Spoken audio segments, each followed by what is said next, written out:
Well, it's Monday, and we have a lot of exciting news to cover for Warhammer 40k 10th edition. We've got an AdMech faction article out, and we just got the reveal of some mechanics for the new Tyranid Neurotyrant, the new psychic character that's coming out with the Leviathan box set. And given that I have an immense Tyranid bias on this channel, that's what we're talking about first. Stay tuned later if you want to hear me talk about the other articles, but this one has stolen my heart. Now, the Neurotyrant is the big, scary brain bug that we saw fighting the Librarian in the edition reveal trailer. It looks like a new version of a zoanthrope or neurothrope, and definitely follows the same body plan, but has a huge mantle and additional frills of carapace, I guess, that maybe help it project its psychic fields. We had literally no idea what this thing did previously, but now we have a much better idea, and it looks like it's going to be much more of a support-oriented character than we've seen from Tyranid Psykers previously.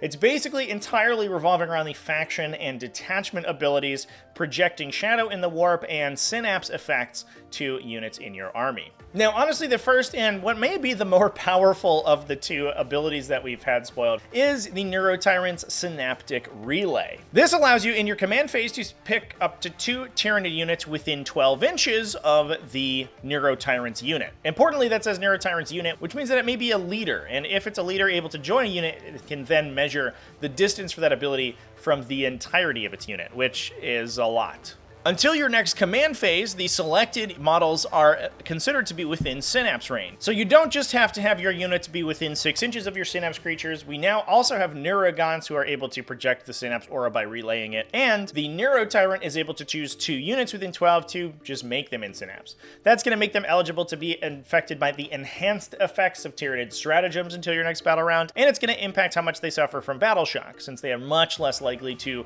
flee to battle shock if they are within Synapse and get that additional die on their battle shock tests. Importantly, this is just in the command phase, so unless the timing restrictions have changed from 9th edition, that means that the Tyranid player can sequence this whenever within their command phase that they want.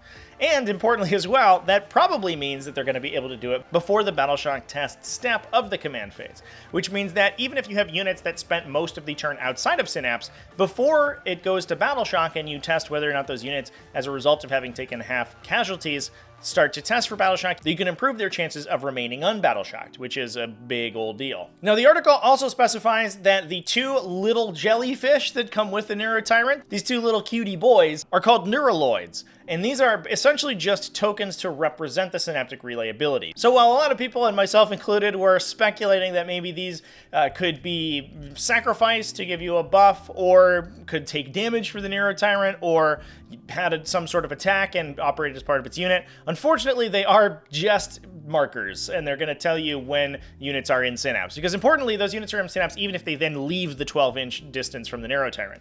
It's just a targeted effect, and then they have it until your next command phase. So they can run out and still be difficult to battle shock and still get the effect of those enhanced stratagems. So it is important to have a token for that, and I appreciate that they have one included. It's a cute little jellyfish too, which is great, but it is a little bit sad that they don't actually represent a real model in the game. Now, Neurotyrants don't just interact with the Synapse part of the Tyranid army role, they also interact with the Shadow in the Warp role as well, because Neurotyrants come stock with the Psychic Terror ability. This, if you have 1 or more Neurotyrants in your army, so the effect doesn't stack if you bring multiple of them, gives -1 to battle shock tests for enemy units anywhere on the battlefield when they are suffering Shadow in the Warp. So this isn't a blanket penalty on all battle shock tests, it is only for the single command phase where you trigger Shadow in the Warp.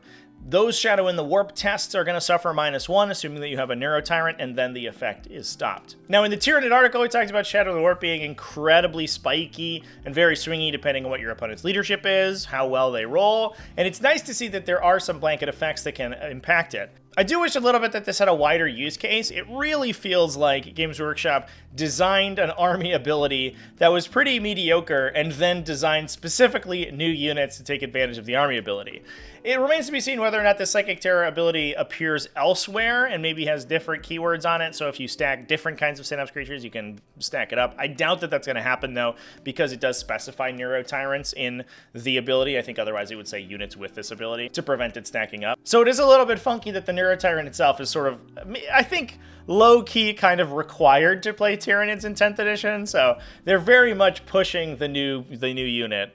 pretty hard, which, you know, it is what it is. But it does mean that that Shadow in the Warp effect is going to be a lot more powerful than we originally gave it credit for, because there was no interaction with it really spoiled at all in the Tyranid article, so it's nice to see that it does exist within the faction. I imagine that Neurotyrants will also have a pretty powerful psychic attack as well, so they'll be able to not only operate as a little bit of support buffer in the back to continue to push out your Synapse effect and to buff your Shadow in the Warp once per game, but they'll also be able to be a little bit of a gun platform. We did see them shooting psychic laser beams in the trailer, so I imagine that they'll have something like that. It's more interesting to me exactly what units that they are slotted into, and the more and more I think about it, the more I think that Neurogaunt might be the answer to that. That may be the unit that leader organisms are supposed to join, a unit that you can take in large volumes, so there's a ton of them on the table, and putting units like maybe Tyranid primes, like Neurotyrants, like Neurothropes into that unit to allow them to act as a blade of wounds and spread out that synapse that